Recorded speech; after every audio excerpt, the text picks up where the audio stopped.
Hey everyone, Andy Raffel from eTeknix.com, and I'm going to put a disclaimer on this video because, as you probably saw from the title, this is going to be the weirdest 2070 review you have ever seen.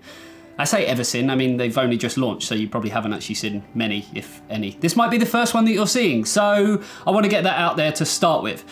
So there is another kind of aspect to that disclaimer, and all will be revealed when I unbox the 2070 that we've been sent. So I guess really we should just jump into it and let's have a look at the new NVIDIA RTX 2070.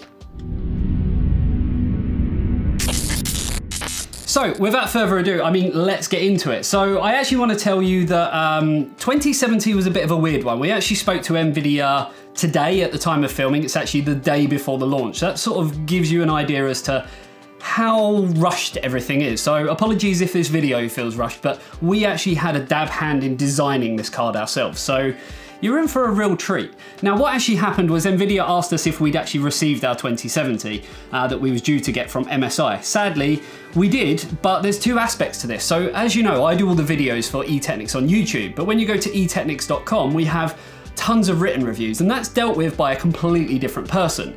Now that person is called Pete, and he lives about 240 miles north of where I live. So I live in the southeast of England, he lives in a tiny little village on the outskirts of Leeds, for anyone who's geographically inclined.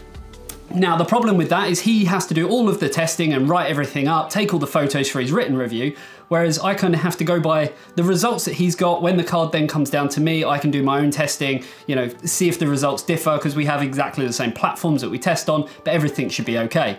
Sadly, because the card arrived sort of yesterday, time of filming today, you get it, we're actually in a situation where I haven't actually managed to get the same card as him. So I had to improvise. So let's check out and see what I did. So, trusty knife always does the trick. And let's open it up and see what we've got. So as I say, it does, this is an MSI card, so we have to remember that. So of course we do have Lucky the Dragon. And he's been protecting this because this is a one-of-a-kind card. I cannot kind of make that any more apparent. There is no other 2070 on the market quite like this. So we all know with MSI, they have their Duke, they have their Armor, they have their Trio X. I've actually got a 2080 Trio X here. You all know what this looks like, fantastic looking card. But I actually think this new edition is slightly better. It's called the CB edition. And I'm sure you're all wondering why, but there is a very good reason. So here we have, it doesn't even come in a box. That's how special this card is. Doesn't even come in retail packaging.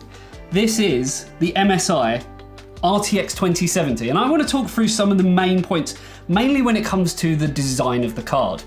Not so much the performance, though we will get to that. There will be lots of performance results, there will be benchmarks, so stay tuned for that in this review. And if you do want to sort of check out the written review with all the results, I will link that somewhere as well in the description in the video, so you can check all that out. But I'm sure you agree this is a one-of-a-kind card. This is what we had to improvise with, even though we had the card but didn't have the card, which I'm hoping now kind of makes sense. So let's talk through the design of the card. So the first thing you're going to notice about this card is that it is a full-size card. I mean, in comparison to our 2080, not that we traced around it or anything, it's exactly the same size. I mean, it's amazing how they've actually managed to do that. This is typically a lesser card than the 2080, but somehow they've managed to do it the same. You will notice certain things. So firstly, we have Crossfire, which is a very unique feature specific to this NVIDIA card. It is the GTI version as well. So what you'll know with GTI from obviously Peugeot cars and things like that is anytime it has GTI on it, it's generally about 1,000,000 times faster. And luckily, it doesn't actually warrant any extra cost. So, you know, fantastic that they've managed to do that. With the naming, they have decided to go with the Russian way of spelling the R for RTX 2070. And there are some very unique features as well. So as I said, it is the CB edition XXL. Just purely because it is the same size as the 2080. And because it is a CB, that stands for Cardboard Edition. And I'm sure you agree this is a very, very unique graphics card. Yeah, I'll leave. So carrying on with the rest of the sort of design of the card, you can see that it is actually quite flimsy in certain areas. So as much as I'd like to, it simply doesn't stand up on its own. But I have been told that it has invisible armor, which will obviously hold it up in the slot very, very well. As we can see, it is PCI Express 5.0 X32. So it actually surpasses anything that is currently on the market. I mean, why they didn't do this with a 2080 and a 2080 Ti, I'm completely baffled, but the 2070 seems to be the card to go for. If we actually look at the fans as well, you will notice that they are very unique in their own style. So again, comparing to the 2080, we can see that all three fans on this are actually uniform. Whereas on the 2070, which is only a dual fan design, you will notice that all of the fan blades are not uniformed. So that kind of adds to the unique charm. So what we have is sort of slightly bigger areas between some of the fins and slightly smaller between some of the others. I'm told that this actually adds propulsion and does allow more jets and more air and all them wonderful buzzwords all over the card, and that obviously improves temperatures, and you will see all this in the results as well. And I'm actually serious about the results. As much as this is fun to make this video, the results are deadly serious, so please stay tuned. So yeah, that's the kind of whole front of the card. Now, turning it over is a very, very unique story. So you can see it has got a backplate, has got all these little markings, very much like the 2080. So we have all the markings and all the little cutouts, all the little screws. You can see exactly where the GPU is, and it is the GeForce RTX 2070. I mean, it has a barcode on it, so you know this is a real, authentic, genuine product. The serial number, OMG WTF leaked. So again, a very unique serial number. And the thing that I actually like the most is they've thought about this so much.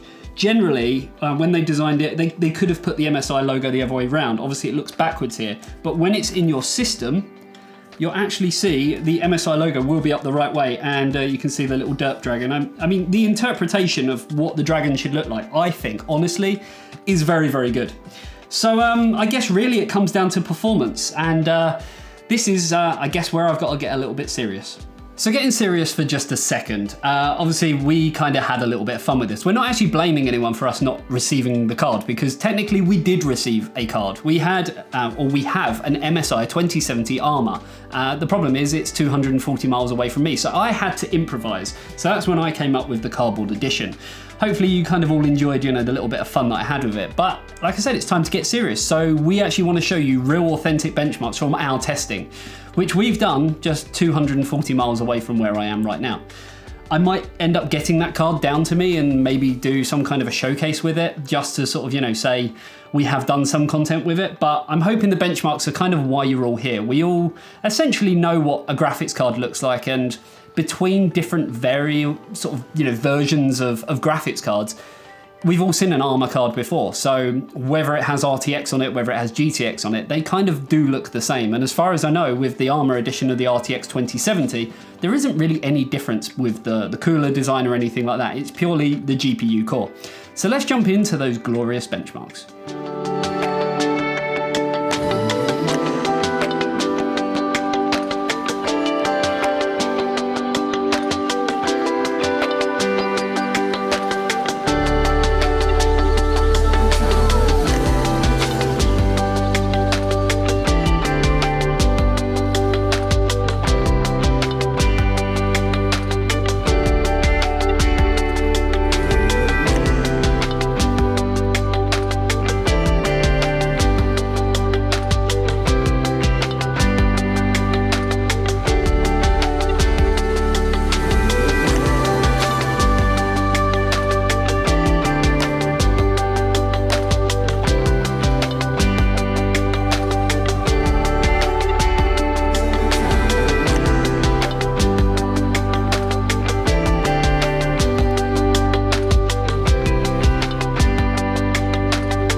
look at the main speeds of the card. We have a base clock of 1410 MHz, a boost clock of 1620 MHz, and a memory clock speed of 1750, which does equate to 14 gigabits per second. When we came to overclock the card, we were able to push it to an extra 180 MHz on the core clock speed and an extra 600 MHz on the memory. And let's find out about the actual results, what this actually gave us when it comes to extra performance. Within 3D Mark V Strike at 1080p, we managed to increase the score just from overclocking from 20,346 up to 21,054. The graphics score also increased from 22,464 up to 23,331. In terms of power consumption, it only increased ever so slightly, and that was only at idle. So it went from 51.1 to 55 watts at idle, and the 286 load that we got on stock turned to 288 watts. So not a great deal, I'm sure you'll agree. When it came to acoustics, obviously this cooler on the graphics card does have a 0 decibel fan, so at idle it didn't actually give us any output whatsoever. At load, at stock, we had 42 decibels, whereas at overclocked we had 43 decibels. So I'm actually going to put this down more to margin of error. I don't actually think it increased anything in terms of the fan performance on this card. When it comes to temperatures, we were pleasantly surprised. Even when overclocking, we still managed to get exactly the same results at both idle and load. That's 44 degrees at idle on both stock and overclock, and 65 degrees at load on both stock and overclock. So there you have it. I mean, from the benchmarks, you can plainly see that kind of the results are very similar to a 1080. For the most part, this card, well, not this one, but the real one that we do have 240 miles away, is pretty much on par with the Gigabyte G1 1080. We didn't actually test this card. I mean, we're eTeknix, we're not The Verge. Sorry, I had to. In some tests it was, I guess, slightly lower. We're talking 1 to 2 frames. We're talking a few degrees here, a few decibels there. In other sort of tests it was the opposite way around, where the 1080 was actually below the 2070. For the most part, they were battling it out pretty strong. I guess the question you've got to ask now is how much is a 1080 and how much is a 2070?